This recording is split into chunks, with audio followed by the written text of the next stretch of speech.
Coffee ಬೆಳೆಗಾರರು ಒತ್ತುವರಿ ಮಾಡಿಕೊಂಡಿರುವ ಸರ್ಕಾರಿ ಭೂಮಿಯನ್ನು ಗುತ್ತಿಗೆ ಆಧಾರದಲ್ಲಿ ಬೆಳೆಗಾರರಿಗೆ ನೀಡಬೇಕು ಎಂಬ ಬೆಳೆಗಾರರ ಬೇಡಿಕೆಗೆ ಸ್ಪಂದಿಸಿದ ಸರ್ಕಾರ ಬೆಳೆಗಾರರಿಂದ ಆನ್ಲೈನ್ ಮುಖಾಂತರ ಅರ್ಜಿಯನ್ನು ಸ್ವೀಕಾರ ಮಾಡುತ್ತಿದೆ.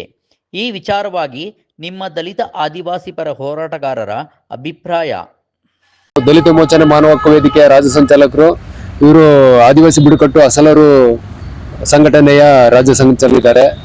ನಾವು ಆಕ್ಚುಲಿ ಅದನ್ನ ವಿರೋಧಿಸ್ತಿದ್ವಿ ಏನಕ್ಕೆ ಅಂತ ಹೇಳಿದ್ರೆ, ಈ ಸರ್ಕಾರಗಳು ಎರಡು ಸರ್ಕಾರ, ಬಿಜೆಪಿ ಸರ್ಕಾರ ಆಗ್ಬೋದು, ಕಾಂಗ್ರೆಸ್ ಸರ್ಕಾರ ಆಗ್ಬೋದು, ಎರಡೂ ದಲಿತರ, ಬಡವರ, ಹಿಂದುಳಿದವರ ವಿರೋಧವಾಗಿದೆ. ಯಾಕೆಂತ ಹೇಳಿದ್ರೆ ಫಾರಂ 57 ಫಾರಂ 53 ಅರ್ಜಿ ಹಾಕೊಂಡನು ಸುಮಾರು 10, 20, 30 ವರ್ಷದಿಂದ ಇದ್ದಾರೆ. ಅವ್ರು ಗ್ರಾಂಟ್ ಮಾಡಕ್ ಆಯ್ತಲ್ಲ, ಅವ್ರಿಗೊಂದು ಸಪರೇಟ್ ಕಾಯ್ದೆ ಮಾಡಕ್ ಆಗ್ತಾ ಇಲ್ಲ. ಇನ್ನು ಭೂ ಕಮಿಟಿಗಳು ಎಲ್ಲೂ ನಡೀತಾ ಇಲ್ಲ. ಏಕಾಏಕಿ ದೊಡ್ಡ ದೊಡ್ಡ ಶ್ರೀಮಂತರು ಯಾರ್ಯಾರು ಒತ್ತುವರಿ ಮಾಡಿದ್ದಾರೆ, 1 ಎಕರೆಯಿಂದ 5 ಎಕರೆ, 1 ಎಕರೆಯಿಂದ 25 ಎಕರೆವರೆಗೂ, 1 ಎಕರೆಯಿಂದ 5 ಎಕರೆಗೆ ಎಷ್ಟು 2,25,000 ಕಟ್ಬೇಕು 30 ವರ್ಷಕ್ಕೆ ಲೀಸಿಗೆ. ತಾರಾತುರಿಲಿ ಎರಡೇ ತಿಂಗಳಲ್ಲಿ ಫುಲ್ ಪ್ರಕ್ರಿಯೆ ಮುಗ್ದು ಹೋಗ್ತಾ ಇದೆ. ಅದನ್ನೇ ನಾವೇನ್ ಹೇಳ್ತಾ ಇದ್ವಿ, ಸರಿ ಸುಮಾರು 50,000 ಎಕರೆ ಏನೋ ಸಕಲೇಶ್ಪುರ ಆಲೂರು ಕ್ಷೇತ್ರದಲ್ಲಿರ್ತಕ್ಕಂಥ 50,000 ಎಕರೆ ಏನ್ ಲೀಸ್ ಕೊಡ್ತಾ ಇದ್ರಿ, ಅದರಲ್ಲಿ ಆನೆ ಕಾರಿಡಾರಿಗೆ 10,000 ಎಕರೆ ರಿಸರ್ವ್ ಮಾಡಿ.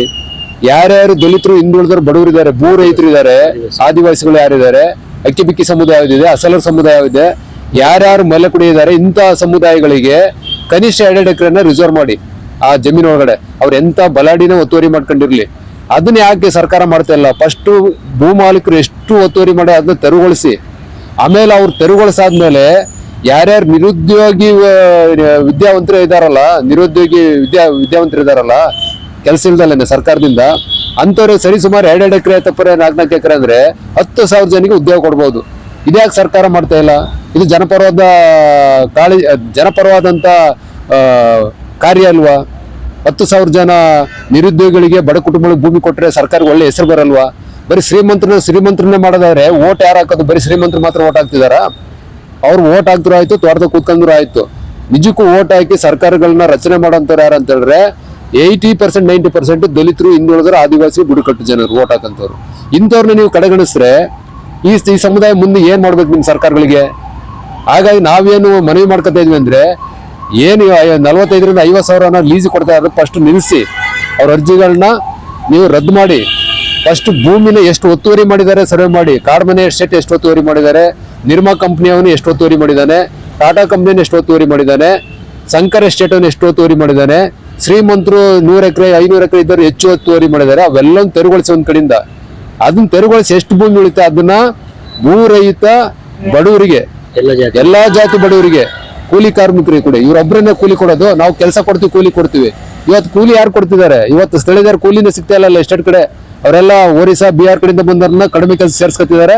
ಅಲ್ಲೂ ಪಾಪ ಅವ್ರ ಕಾರ್ಮಿಕರು ವಂಚನೆ ಆಗ್ತದೆ. ಸ್ಥಳೀಯ ಕಾರ್ಮಿಕರಿಗೆ ಭೂಮಿನೂ ಇಲ್ಲ, ಈ ಕಡೆ ಕಾರ್ಮಿಕರನ್ನೂ ಕೆಲಸ ಕರೆಯೋ ಸ್ಥಿತಿ ಬಂದಿದ್ದಾವೆ. ಆದ್ರೆ ನಮ್ಮ ಉದ್ದೇಶ ಏನಂತ ಹೇಳಿದ್ರೆ, ಈ ಮೊದ್ಲು ಬಿಜೆಪಿ ಸರ್ಕಾರ ಬಿಡಿ ಶ್ರೀಮಂತರ ಪರವಾಗಿತ್ತು ಅಂತ ತಿಳ್ಕೊತಿದ್ವಿ.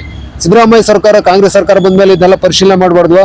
ಕನಿಷ್ಠ ಅವ್ರಿಗೆ ಹೆಂಗೆ ನೀವು ಒಂದೇ ಸಲ ಕಾನೂನು ಮಾಡಿದ್ರಿ, ಫಾರಂ 53 ಫಾರಂ 57 ಸುಮಾರು ವರ್ಷಗಳಿಂದ 1 ಎಕರೆ 2 ಎಕರೆ 3 ಎಕರೆ ಮಾಡ್ಕೊಂಡಿರೋದನ್ನ ಅಂತವ್ರು ಇಮಿಡಿಯೇಟ್ಲಿ ತೆರವುಗೊಳಿಸಕ್ಕಿಂತ ಬದಲು ಗೋಮಾಳಕ್ಕೆ ಜಾಗ ಬೇಕಂತೀರಿ, ದನ ಮೇಯಕ್ಕೆ ಜಾಗ ಬೇಕಂತೀರಿ. ಮತ್ತೆ ಅವ್ರಿಗೆಲ್ಲ ತೋಟ, ಕೆರೆ, ಪರೆ ಎಲ್ಲನೂ ತುಂಬ್ಕೊಂಡಿದಾರಲ್ಲ. ಇಡೀ 50,000 ಎಕರೆಯಲ್ಲಿ ಎಷ್ಟು ಕೆರೆಗಳು ಹೋಗಿದಾವೆ ಸರ್ವೆ ಮಾಡಿದಾರ? ಬಡವ್ರು ಏನಾರ ಒಂದು ಒತ್ತುವರಿ ಮಾಡಿದಂತ ಕೆರೆಗಳನ್ನ ಇಮಿಡಿಯೇಟ್ಲಿ ತೆರವುಗೊಳಿಸ್ತೀರಿ, ಒತ್ತುವರಿ ಮಾಡಿದಂತ ಗೋಮಾಳಕ್ಕೆ ಬೇಕಂತ ಬರ್ತೀರಿ, ಒತ್ತುವರಿ ಮಾಡಿದಂತ ಯಾವ ಭೂಮಿ ಅಂತ ಅರಣ್ಯರು ಬಂದು ತೆರವುಗೊಳಿಸ್ತೀರಿ. ಹಾಗಾದ್ರೆ ಅದಕ್ಕೆ ನಾವೇನ್ ಹೇಳ್ತೀವಿ ಅಂದ್ರೆ, ಇದನ್ನ ಫಸ್ಟ್ ನಿಲ್ಸಿ. ಫಸ್ಟ್ ಯಾರ್ಯಾರು ಶ್ರೀಮಂತರು ಎಷ್ಟೆಷ್ಟು ಒತ್ತುವರಿ ಮಾಡಿದಾರೆ ಅದನ್ನ ಫುಲ್ ಕುಲ್ಲಗೊಳಿಸಿ. ಆಮೇಲೆ ಅವ್ರಿಗೆ ಎಷ್ಟು ನಿಗದಿ ಮಾಡಬೇಕು, 1 ಎಕರೆ ಕೊಡ್ಬೇಕು, 2 ಎಕರೆ ಕೊಡ, 25 ಎಕರೆ ಕೊಡಕ್ ಹೋಗ್ತೀರಾ? 100 ಎಕರೆದನ್ನು ಪುನಃ 25 ಎಕರೆ ಕೊಟ್ರೆ ಬಡವಾಗಲ್ವೇನ್ರಿ? ಶ್ರೀಮಂತನೇ ಮಾಡೋದು ನಿಮ್ ಸರ್ಕಾರ ಜವಾಬ್ದಾರಿನ? 5 ಗ್ಯಾರಂಟಿ ಕೊಡೋದು ಸತ್ಯ, ಹೋಗ್ಲಿ. ಭೂಮಿ ಇದೆಯಲ್ಲ, ಇಲ್ಲಿ ಮಲೆನಾಡಲ್ಲಿ ಭೂಮಿ ಇದೆಯಲ್ಲ, ಕೊಡಿ. ಆ ಬಡ ಕುಟುಂಬಗಳು ಬಂದ್ರೆ ಒಂದು 10,000 ಕುಟುಂಬ ಬರ್ತವೆ. 10,000 ಕುಟುಂಬ ಅಂದ್ರೆ ನಿಮ್ಮ ಹೆಸರು ಹೇಳ್ಕೊಂಡು, ಸರ್ಕಾರ ಹೆಸರು ಹೇಳ್ಕೊಂಡು ಅನ್ನ ತಿಂತಾರೆ. ಅವ್ರ ಅಂತ ಭೂಮಿನ 2 ಎಕರೆ 4 ಎಕರೆ ಕೊಟ್ಟರೆ ಒಂದು ಕುಟುಂಬಕ್ಕೆ ನೀವು ಅನ್ನ ಕೊಡೋದು ಬೇಡ, ಗ್ಯಾರಂಟಿ ಕೊಡೋದು ಬೇಡ. ಈ ಸಮುದಾಯಕ್ಕೆ ಯಾರು ಭೂಮಿ ಅಂತೀರಾ? ಅವ್ರಿಗೆ ಎಲ್ಲಿ ಭೂಮಿ ಅವೈಲಬಲ್ ಇಲ್ಲ ಅವ್ರಿಗೆ ಬೇಕು ನೀವು ಗ್ಯಾರಂಟಿ ಕೊಡಿ. ಆಗ ಮಲೆನಾಡು ಇರೋದು ಸಕಲೇಶ್ಪುರ, ಆಲೂರು, ಈ ಕಡೆ ಕುಶಾಲನಗರ, ಈ ಕಡೆ ಎಲ್ಲ ಅರಕಲೂರು ತಾಲೂಕಿನಂತ ಯಾರ್ಯಾರು ಕಾಡನ್ನು ಒತ್ತುವರಿ ಮಾಡಿದ್ದಾರೆ. ಇವತ್ತು ಆನೆಗಳು ದೌರ್ಜನ್ಯ ಆಗ್ತದೆ. ಯಾಕಾಗ್ತದೆ? ಶ್ರೀಮಂತರೆಲ್ಲ ನೀವು ಕಾಡನ್ನ ಕಡ್ದು ಟೀ ಎಸ್ಟೇಟ್ ಮಾಡ್ಕೊಂಡಿದ್ರಿ, ಕಾಫಿ ಎಸ್ಟೇಟ್ ಮಾಡ್ಕೊಂಡಿದ್ರಿ. ಮತ್ತೆ ಆನೆಗಳೆಲ್ಲ ಓಡಾಡ್ಬೇಕು, ಪ್ರಾಣಿಗಳೆಲ್ಲ ಓಡಾಡ್ಬೇಕು. ಆನೆ ದೌರ್ಜನ್ಯ ಸತ್ತೋಗರ ಯಾರು? ಮಲೆ ಕುಡಿಯೋರು, ಆದಿವಾಸಿಗಳು, ದಲಿತರು, ಕೆಲ್ಸಕ್ಕೆ ಹೋದವರು, SC STಗಳು. ಯಾರು ಅಲ್ಲಿ ದೊಡ್ಡ ದೊಡ್ಡ ಕಂಪ್ನಿ ಶ್ರೀಮಂತರು ಯಾರೋ ಒಬ್ಬನೇ ಆಣೆ ತುಳು ಸಾಯಿಸಿದ್ಯಾ? ಇಲ್ಲ. ಹಾಗಾಗಿ ಸಾವಿರ ಕೂಲಿ ಕಾರ್ಮಿಕರೇ ಎಷ್ಟು ವರ್ಷ ಅಂತ ಭೂಮಿ ಇಲ್ದಲ್ಲೇ ಸಾಯ್ಬೇಕು ಸರ್. ಹಾಗಾಗಿ ಸರ್ಕಾರ ಇದನ್ನ ವಿಮರ್ಶೆ ಮಾಡಬೇಕು, ಇವ್ರಿಗೆ ಭೂಮಿ ಕೊಡ್ಬೇಕಾ ಬೇಡವಾ ಅಂತ ಹೇಳ್ಬಿಟ್ಟು. ಎಂತವ್ರು ಭೂಮಿ ಹಂಚ್ಬೇಕಂತೆಲ್ಲ ಅವ್ರು ಮಾಡ್ಬೇಕು. ಇಂದಿರಾ ಗಾಂಧಿ ಕಾಲದಾಗ ಮಾಡ್ಲಿಲ್ವಾ ಉಳುವನ ಒಡೆ ಅಂತ ಮಾಡಿದ್ರಲ್ಲ, ಇವ್ರು ಮಾಡಕ್ಕೇನಂತೆ? ಶ್ರೀಮಂತರದೆಲ್ಲ ತೆಗೆದ್ಬಿಟ್ಟು ಬಡವ್ರು ಹಂಚಕ್ಕೇನಂತ ಇವ್ರಿಗೆ? ಹಾಗೆಲ್ಲ ರಾಷ್ಟ್ರೀಕರಣ ಮಾಡಲಿಲ್ಲ, ಬ್ಯಾಂಕ್ ರಾಷ್ಟ್ರೀಕರಣ ಮಾಡಲಿಲ್ಲ, ಭೂಮಿ ರಾಷ್ಟ್ರೀಕರಣ ಮಾಡಲಿಲ್ಲ. ಕೆಲವೊಂದು ಭೂಮಿ ಎಲ್ಲನೂ ಉಳುವನ ಒಡೆ ಅಂತ ಬಂದಾಗ ಎಷ್ಟು ಇದಾಯ್ತು. ಅದರಲ್ಲೂ ಸಾವು ನೋವುಗಳಾದು ಎಲ್ಲರೂ ಸಿಕ್ಕೈತೆ ಅಂತಲ್ಲ. ಇವತ್ತಾರು ಇನಾಮ್ ಲ್ಯಾಂಡು, ಇವು ಲ್ಯಾಂಡು, ಯಾವುದು ಇಂದಿರಾ ಗಾಂಧಿ ಕಾಲದಲ್ಲಿ ಬಂದಾಗ ಭೂ ಕಾಯ್ದೆ ಇದ್ ಮಾಡಿದ್ರಲ್ಲ, ಆ ಕಾಯ್ದೆ ಬಂದಾಗ ಇಂದಿರಾ ಗಾಂಧಿ ಕಾಲದಲ್ಲಿ ಕೊಟ್ಟಾಗ ಎಷ್ಟು ಭೂಮಿ ಸಿಕ್ತು ದಲಿತರಿಗೆ. ಇನ್ನು ಹೋರಾಟ ಮಾಡ್ಲೇಬೇಕು. ಏನ್ ಅನಿವಾರ್ಯತೆ ಅಂತ ಹೇಳಿದ್ರೆ ಇವತ್ತು ಅವೇರ್ನೆಸ್ ಕಡಿಮೆ. ಯಾಕಂದ್ರೆ ಯಾವುದೇ ಮಾಧ್ಯಮಗಳಿಂದ ಹೈಲೈಟ್ ಮಾಡ್ತಾ ಇಲ್ಲ. ನೀವೇ ಸ್ಥಳೀಯ ಮಾಧ್ಯಮಗಳು ಕೇಳ್ತಾ ಇದ್ರಿ, ಬಟ್ ರಾಷ್ಟ್ರ ಮಟ್ಟದ ರಾಜ್ಯ ಮಟ್ಟದ ಮಾಧ್ಯಮಗಳು ಯಾಕೆ ಇವನ್ನ ಹೈಲೈಟ್ ಮಾಡ್ತಾ ಇಲ್ಲ? ಅವು ಶ್ರೀಮಂತರ ಪರವಾಗಿದಾವ ಅನ್ನೋದು ನಮ್ ಪ್ರಶ್ನೆ. ನೀವು ಮೀಡಿಯಾದವರ ಗಮನಕ್ಕೆ ಸ್ವಲ್ಪ ತಂದಿದ್ದೀರಾ ಏನಾದ್ರು? ನಾವೊಂದ್ಸಲ ಪ್ರೆಸ್ ಮೀಟ್ ಮಾಡಿದ್ವಿ, ಮೀಡಿಯಾದಲ್ಲಿ ಮಾತಾಡಿದ್ವಿ, ಎಲ್ಲ ಮಾಡಿದ್ವಿ.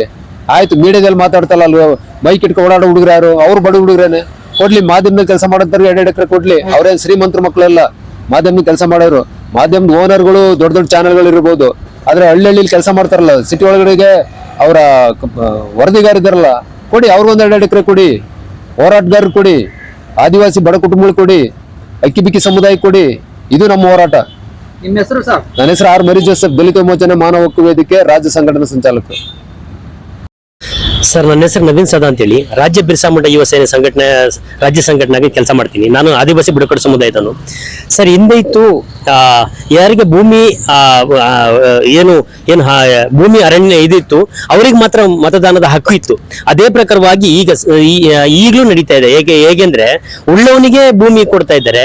ಈಗ ನೋಡಿ, ಬುಡಕಟ್ಟು ಸಮುದಾಯಗಳು ರಾಜ್ಯಾದ್ಯಂತ ಲೈನ್ ಮನೆಗಳಲ್ಲಿ ಮತ್ತೆ ಮನೆಗಳಿಲ್ದಲ್ಲೇ ಸಹ ಸೂರು ಇಲ್ದಲ್ಲೇ ಲೈನ್ ಮನೆಗಳಲ್ಲಿ ವಾಸ ಮಾಡ್ತಿದ್ದಾರೆ. ಅಂತ ಸಮುದಾಯಗಳನ್ನ ಗುರುತಿಸಿ ಸರ್ಕಾರ ಅವರಿಗೆ ನಿವೇಶನಗಳನ್ನ ಈ ಕನಿಷ್ಠ ಪಕ್ಷ 2 ಎಕರೆ ಜಮೀನುಗಳನ್ನ ಕೊಡಬೇಕಿತ್ತು. ಆದ್ರೆ ಈಗ ಯಾರಿಗೆ ಇದೆಯೋ ಅವರಿಗೆ ಕೊಡ್ತಿದ್ದಾರೆ. ಸಂವಿಧಾನದ ಆಶಯದಡಿಯಲ್ಲಿ ಎಲ್ರಿಗೂ ಸರ್ವರಿಗೂ ಸಮಪಾಲು, ಸರ್ವರಿಗೂ ಸಮಬಾಳು ಅಂತೇಳಿ ಏನು ಆದೇಶಗಳಿದೆಯಲ್ಲ, ಇದಿದೆಯಲ್ಲ. ಆದ್ರೆ ಎಲ್ಲಿ ಸರ್ವರಿಗೆ ಸಮಪಾಲು ಆಗ್ತಾ ಇದೆ? ಯಾರಿಗೆ ಭೂಮಿ ಇದ್ದವರಿಗೆ ಭೂಮಿ ಈಗ 20 ಲೀಸ್ಗಳನ್ನ ಕೊಡ್ತಾ ಇದ್ದಾರೆ.